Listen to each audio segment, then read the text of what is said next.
Hi everybody, it's Catron and Jermaine from One Umbrella Marriage. Now, we just did a live video. It was horrible. So, so we wanted to do a pre-recorded one. Basically, so we could sum up what we were going to say. We wanted to make sure that the message was communicated properly and received how we wanted to be received. We had a whole bunch of distractions going on. We have a 3-year-old daughter. She was supposed to be taking a nap, but she came downstairs with her pants down. So it was just awful. And so she climbed on the table. It just everything went awry. You got to stop focusing on her. So it just went awry. She's Dave's little girl, so I could just ignore her because, you know. Yeah, and I couldn't deliver one point I had. We prepared all week, and I couldn't deliver one point I had because man. Okay. But so he gonna try to stop focusing on her. I'm going to try. Okay. So we wanted to talk about, we said we would talk about your marriage in a selfie-centered world. The reason why we wanted to talk about that is because I think a lot of times what happens is your marriage gets off track because one person becomes selfish. Basically, that happened in our marriage. It can happen in anything. You know, cheating is actually a selfish behavior. It doesn't have to be the opposite sex like right. We've been prone to learn that it's the opposite sex and that's just cheating. I think you spend time with other things outside of your home enough, then you could cheat with going to the gym if you just spend enough time there. If you're not focusing on your time at the gym or at the job. And I think it's doing anything in excess. Yeah. If it's done in excess, because you can do stuff alone, we're not saying that. But in excess, if you do it so much without your mate or without that relationship, then it becomes a selfish act. And that's what we're saying. Because cheating because big thing in marriage is cheating is a big thing in marriage and infidelity. And but it is a selfish act. And so I think we get self-focused because we get so focused on what we want and our needs and how we think things are supposed to be that we get so self-absorbed or what I deserve or what I want or how I want things but that's not marriage. It's not the way God intended marriage to be. So we want to just kind of focus on that. So we want to talk about how society has influenced marriage. Right now we are in a world where we have instant access to other people, their lives, or what we think their lives look like. So we have instant access to their lives through social media. We compare ourselves to those people's lives. We're looking at people and thinking, oh, they're doing this and they're doing that. And we fall into this trap. And it's funny because we never really think that, and it's not that you need to think of their lives as a lie, because it's probably not. They probably live an awesome life, which is great. But you don't have to look at your life as being a bad thing. You know, your life doesn't have to be a bad thing. No, and it doesn't have to be a bad thing, but because everybody's different. Yeah. And everybody's different. I'm not saying that somebody's life is a lie. That's not what I'm trying to say. But what I am trying to say is that we are comparing our lives so easily to what we're seeing on social media. And we really believe that society's influence on your life, it has a major impact because there's so many commercials, there's so many catchphrases, so many banners, there's so many different quotes on social media or just on television, and it tells us all how to live our lives, and you copy the stuff and then you start living it, but your mate never signed up for that. That's not what your marriage vow said, and then you start to try to live that out based around what you said. I read a billboard today and it said, I'm getting me some me time, and what happens is that starts sitting in people and it starts making you have a trickle effect that, hey, you need that me time. And it might not even be your deal, but you made it your deal because society, it just puts it in your head that that's what the awesome experience needs to be, you to have some me time. I thought we got married to be with each other. I thought we got married to get some me time together, but, And we're not saying that you don't deserve me time because every person deserves a moment to themselves. Everybody deserves time to with your friends. Oh yeah, with your friends, your family, or to just relax or to get away from it all. I mean, a lot of times when you have kids, you need a moment, especially mothers. So I completely understand it. So we're not saying you don't need me time, but I don't think I think we've gotten to the point in life where we're so self-focused. We're so self-absorbed. We don't even have anything about our mates on social media. We don't even focus on our mates on social media or anything about our marriage. And some of us are probably in difficult situations and difficult marriages, so you don't even want to do that.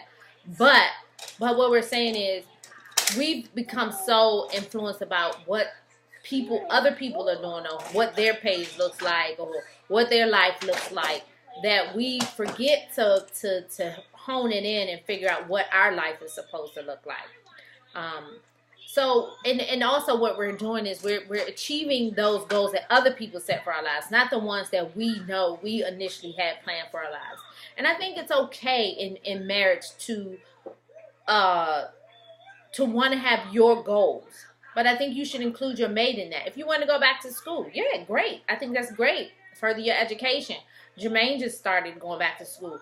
But I think that you got to talk to your mate about it first. Who's going to watch the kids? How's it going to affect the house? What is the temperament going to be when that person comes home? Because you're going to be tired from school, and how is it going to affect the house in any way? And so you do it as a team, and everybody discuss it as a team so that nobody can feel left out. Because, hey, I'm going to school and I have to do this for me, and this is going to work for me, and it's going to make me make a lot of money. But what happens is it takes teamwork to make that happen when you live in a household with kids and with a lot of things that roaming parts. And so when you have all those parts and stuff, it takes teamwork to make that stuff happen. And then when you become so self-absorbed, what happens is you fight for leverage in your marriage. Yeah, you're fighting for leverage. One person, and stuff that you wouldn't normally fight about, you're really fighting because you want space in that person's life.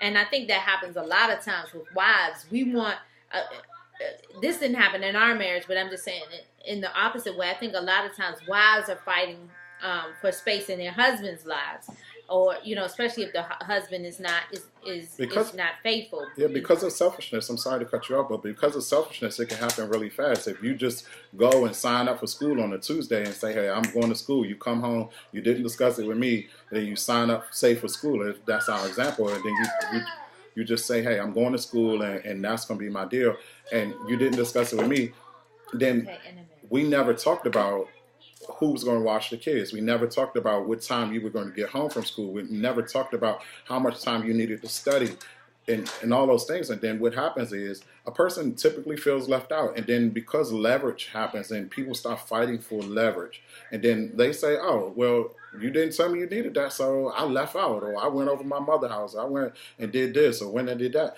And then you find that people, because you didn't express that to them, because you didn't share that with them, they become in a non-sharing marriage. And then you find yourself in a non-sharing marriage, and it happens overnight, just like that. Like, oh, she didn't think I was good enough to tell me. She didn't think it was good enough for me to run this past me.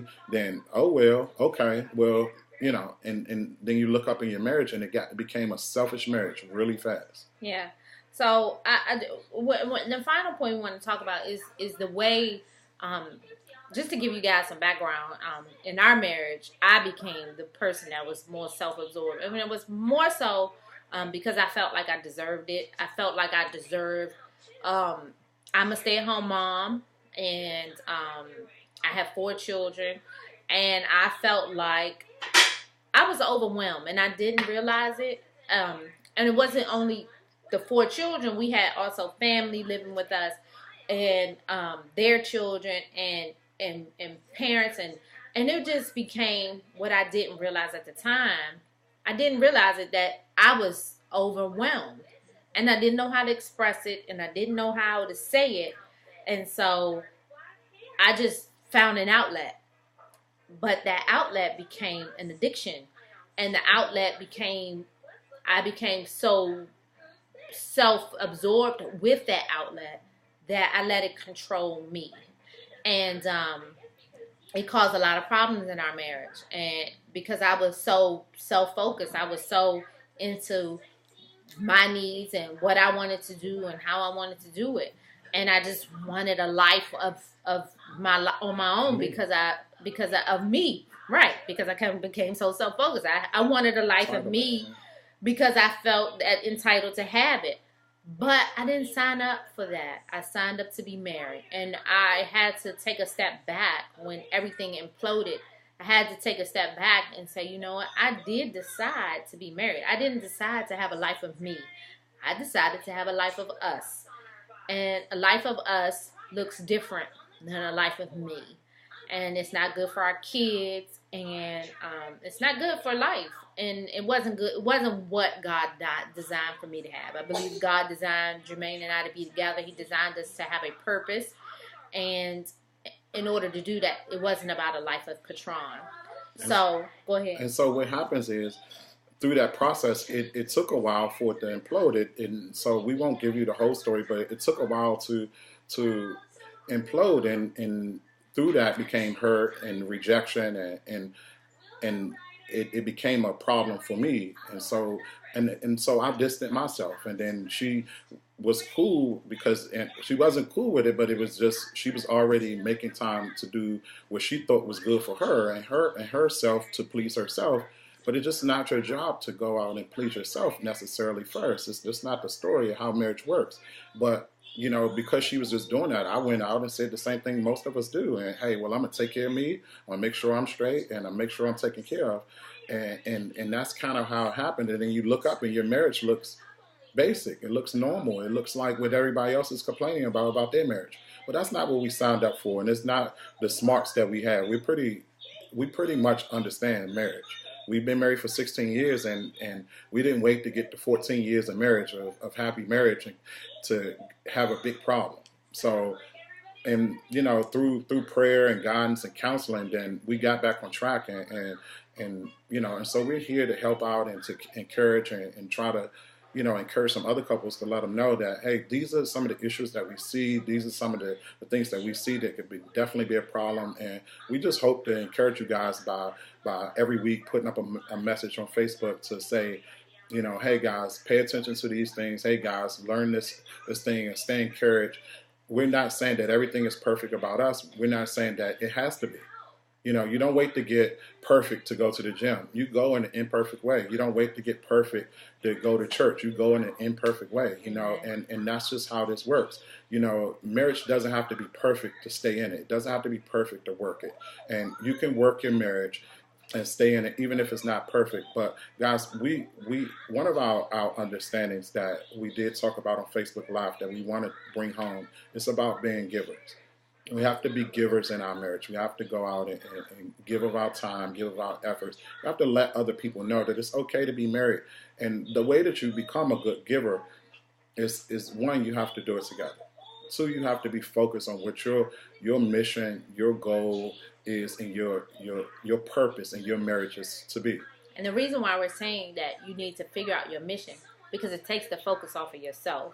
Yes. And that if you find that mission for your marriage, what are you intended to do? What is your marriage goal? What is your marriage purpose? If you can find out what that marriage purpose is, then you will stay off of yourself, because you'll be so other focused.